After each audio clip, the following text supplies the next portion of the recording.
इस क्वेश्चन में potential energy का प्लॉट दिया गया है as a function of x और हमें बोला गया है कि इस पे एक कंजर्वेटिव फोर्स एफ एक्ट करते हैं जो कि प्रोपोर्शनल जो कि डिस्टेंस डिपेंडेंट है। हम और हमसे ये भी बोला गया है कि जो मैक्सिमम एनर्जी है इस पर्टिकुलर ऑब्जेक्ट की वो है 8 जूल किसी पर्टिकुलर मोमेंट पे। तो इनका एक स्टेटमेंट हमें पता करना है इस सेशन के लिए। अगर हम पहला स्टेटमेंट देखें, पहला हमारे पास है at x equal to x three kinetic energy is 4 joule. तो सबसे पहले हम इसे एनालिसिस कर लेते हैं। तो अब हम देखें तो ये जो प्लॉट है हमारे पास कुछ इसी पे देखें तो एक्स थ्री पे जो पोटेंशियल एनर्जी का जो कंसाइनिंग वैल्यू है वो है हमारे पास 4 जूल। तो जैसा हम जानते हैं टोटल एनर्जी हमारे पास दी गई है 8 जूल। तो टोटल एनर्जी हमारे पास होते हैं kinetic energy plus potential energy. और हमारे पास X equal to x three पे पोटेंशियल एनर्जी हमारे पास है 4, तो काइनेटिक एनर्जी हमारे पास हो जाएगी 8 बाई 4 दैट इज 4। तो काइनेटिक इक्वल टू 4 ये करेक्ट ऑप्शन है।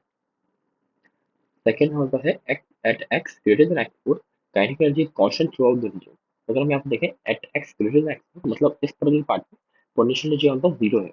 तो अगर हम यहाँ x four greater than x four पे देखें तो पोटेंशियल एनर्जी जीरो है तो टोटल एनर्जी हमारे पास 8 होगी और वो कांस्टेंट होगी काइनेटिक एनर्जी के इक्वल हो जाएगी। इसलिए सेकंड ऑप्शन भी करेक्ट है हमारे पास। थर्ड ऑप्शन में हमें बोला गया at x less than x one kinetic energy is smallest and the particle is moving at this lowest speed.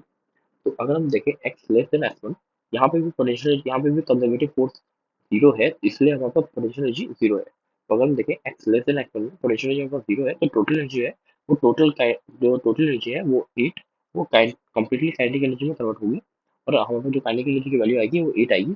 तो जो स्पीड होगा वो मैक्सिमम होगा। तो ये जो ऑप्शन है वो हमारे पास इनकरेक्ट है। तो सेकंड सी ऑप्शन या सी स्टेटमेंट इनकरेक्ट है हमारे पास।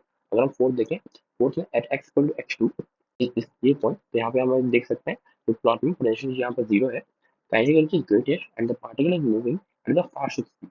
तो अगर हम देखें x equal to x two पे पोटेंशियल एनर्जी जीरो है और टोटल एनर्जी यहाँ पर हो जाएगी kinetic energy plus zero that is kinetic energy के इक्वल और वो हो जाएगी काइनेटिक एनर्जी यहाँ पर 8 जो कि मैक्सिमम काइनेटिक एनर्जी है। और इसकी वजह से जहाँ पर जो स्पीड आएगा वो भी मैक्सिमम होगा क्योंकि काइनेटिक एनर्जी हमारे पास होती है हाफ एम वी स्क्वायर और एम यहाँ पे कांस्टेंट है किसी भी पर्टिकुलर सिस्टम के लिए। तो जो वेरिएशन है वो बेसिकली वी में आएगी। तो अगर काइनेटिक एनर्जी मैक्सिमम होगी तो वी भी मैक्सिमम होगा। इसलिए हमारे पास ये जो फोर्थ ऑप्शन है वो एक करेक्ट स्टेटमेंट।